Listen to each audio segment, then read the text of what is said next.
Channel 13, Huntington, Charleston, West Virginia. The following program was pre-recorded. This is Action News, the area's most complete late-night report on West Virginia, Kentucky, and Ohio with anchorman Bob Smith, Terry Bumgarner Sports, Melody Walters Computer Radar Weather, and the area's most dynamic news team, the award-winning Action News team. Now, Channel 13's Bob Smith. Good evening, glad you're here. And tonight, those words take on a special meaning. We've missed bringing you the news, but as you know, we were knocked off the air last Thursday by a fire at our transmitter site on Barker's Ridge. Our general manager, Leo McCourtney, details for Action News director Jackie Mullen the damage done by the fire. The damage was mostly to the building housing that electrical service entrance, or that part of the building. But when the thing rekindled, it spread across the roof of the building over our transmitters and literally melted our transmitters and all of our associated transmission equipment. What actually caused the fire?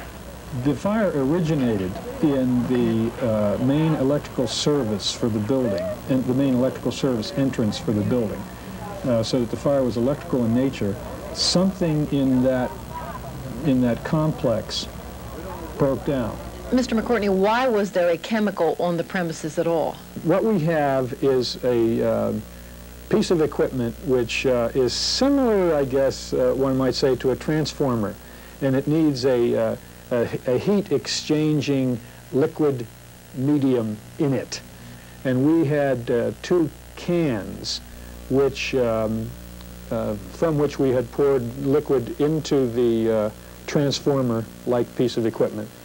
They were empty, but they were in the fire site. What was done about that? They immediately went into a decontamination mode, and they had everybody who was exposed to the smoke or to report to a decontamination center and go through a decontamination process. Has anyone experienced any adverse effects from it? No one, to the best of my knowledge, and I spoke to a physician from Huntington Hospital who had examined about 10 people.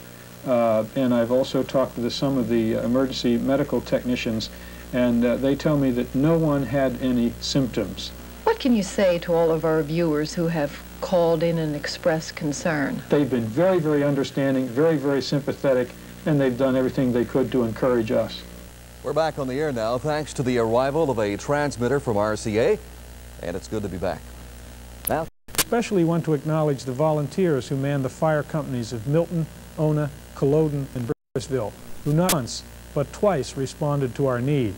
The Cabell County Emergency Services personnel are to be commended for their swift institution of decontamination procedures when there was a contamination scare as a result of the fire. Genuine concern and offers of assistance from Compton Electric, West Virginia Electric, Westinghouse Industry Services Division, Portsmouth Cable, and Century Cable, and Huntington Alloys are all gratefully acknowledged.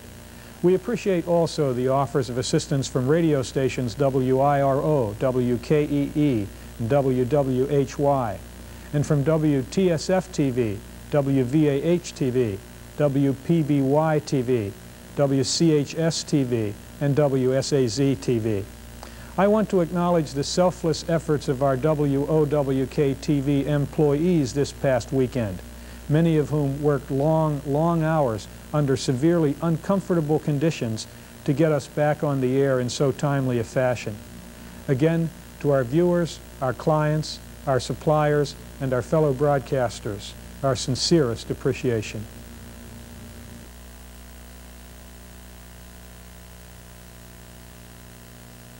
You're watching WOWK-TV Channel 13, Huntington, Charleston, West Virginia.